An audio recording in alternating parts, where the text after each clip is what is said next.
Alright, so now we're going to introduce constructors and destructors of a class, right? In the previous episode, we talked about the setters and getters, right? And we saw how we can actually modify these values, right? So the constructor and essentially the destructor.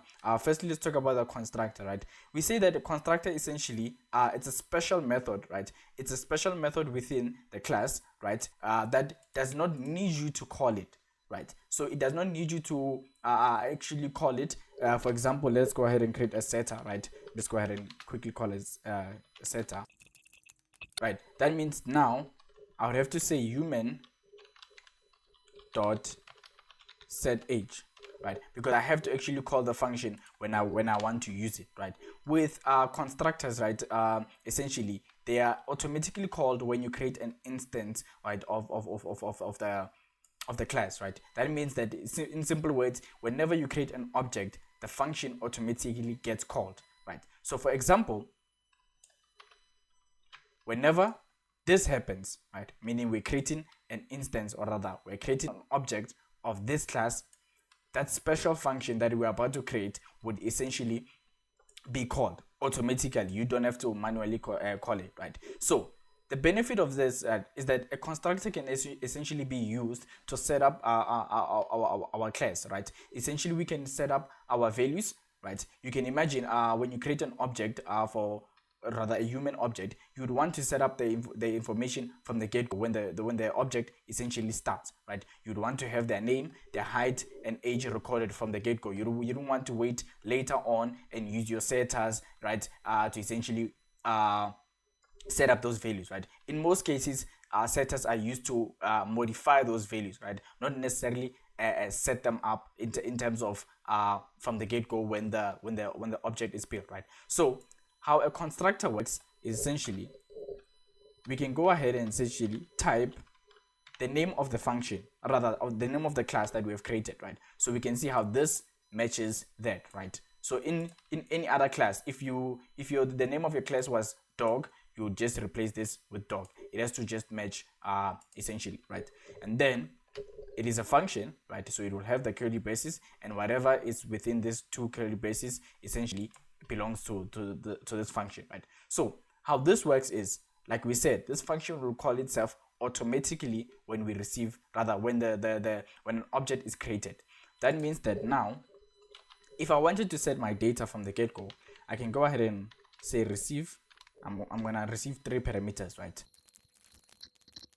Right, so now the parameters that I'm going to be receiving, right, what I'm going to do is essentially just set up all my values, right, from the get-go, right? So I'm just going to say name equals n, age equals a, right? That means that every single human being that is being created, right, will have a name, age, and height from the beginning. You can essentially visualize it at birth. You get a name, age, and essentially they measure your height, right? From the get-go, we don't have to wait to essentially modify that later on in life, right? So now what we need to update is that when we actually create the object, right, remember what is going to happen.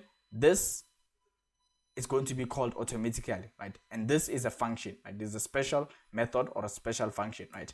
What does this function require? It requires 3 parameters, right? It actually requires what? 3 parameters. So we actually have to pass in those 3 parameters, right? That means that now when we create the function, rather when we create the object, we just need to update our syntax, right? That means now we just need to pass in those values that it's what it's expecting. So now I'm going to say, just going to match the values, right? I'm just going to say, right. So that's essentially how I would set up my data, right? From the get-go, when I create the object, right, I just set up all the private properties that I have, right? Then maybe later on I can have the setters that are going to modify the age. Maybe the person has grown, right? We can set the value, right? And then maybe we can also get those values, right? So for example, what I want to do essentially, I'm gonna get the name, right? I'm gonna say get name, right? Remember, it's good practice to always return it as a constant value, and I'm just gonna return the name. That means now I can essentially call my getter, right, and say human, right? And this would work essentially for all the other properties. We can create all the getters for all the other properties, right? So let's just go ahead and compile that, right? As we can see, we get essentially the value, the name that we had already set up when the the function, rather when the class or the object was created, right? So that's essentially how a constructor works, right? Just like the setters and getters, how we describe them. If we put this constructor, where we put this constructor, right, is very important, right? So we just need to be aware.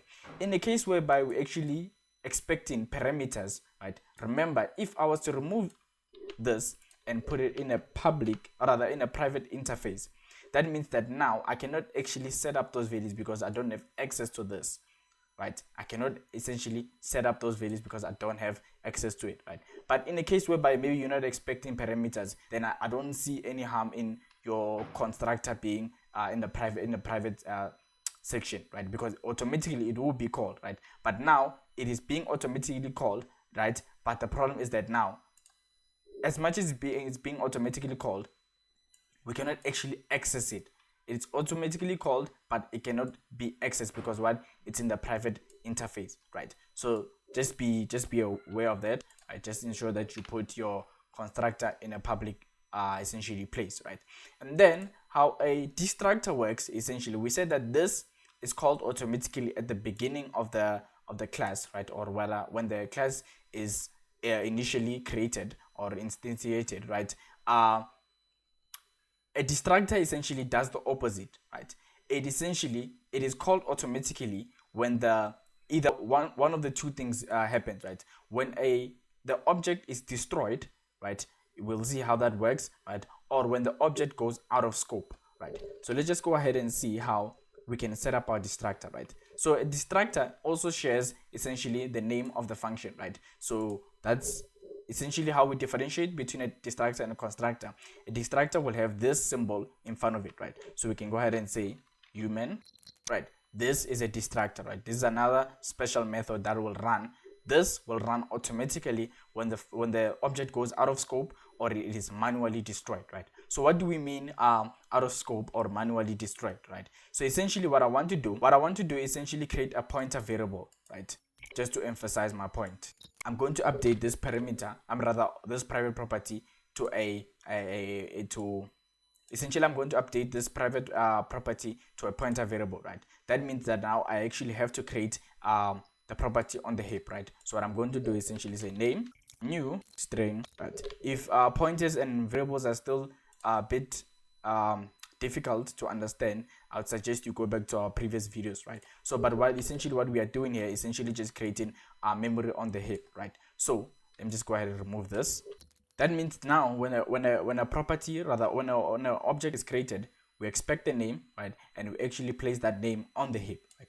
So how a destructor works is that it can actually clean up after the class, right? When essentially, or after the object, when it goes out of scope or when it's destroyed, right? So that means that now I don't have to come manually and essentially delete the pointer variable, right? Because remember, it is very important to delete the pointer, right? A pointer memory on the heap, right? So essentially what I'm going to say is delete name, and I'm just going to have a message that says, right? So we say that this will be called automatically when essentially this object goes out of scope. That means that you can imagine when essentially the main function is removed off the stack, because now the program is about to finish, right? What will happen is essentially this will go out of scope because it's going to get removed along with the function, right? And then this essentially is going to be called, right? So let us see how that works. Just go ahead and compile this.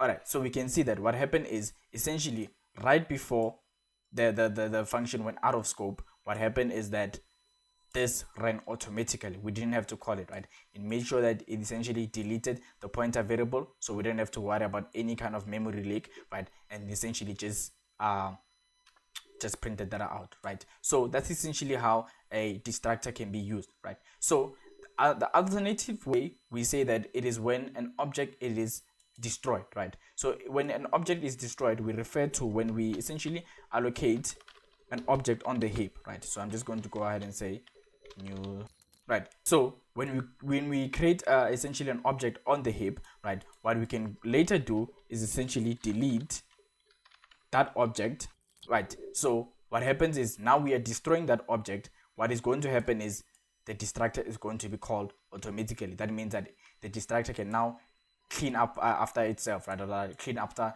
the object that was created. That means that it can clean essentially if any variables were on the heap, if any arrays were on the heap, all those kind of things, right? But this is not to be confused with essentially cleaning up, deleting the object, right? So the destructor can essentially delete its own properties inside, right? But it cannot actually delete itself. That means that the destructor is not going to do essentially what we just did here, right?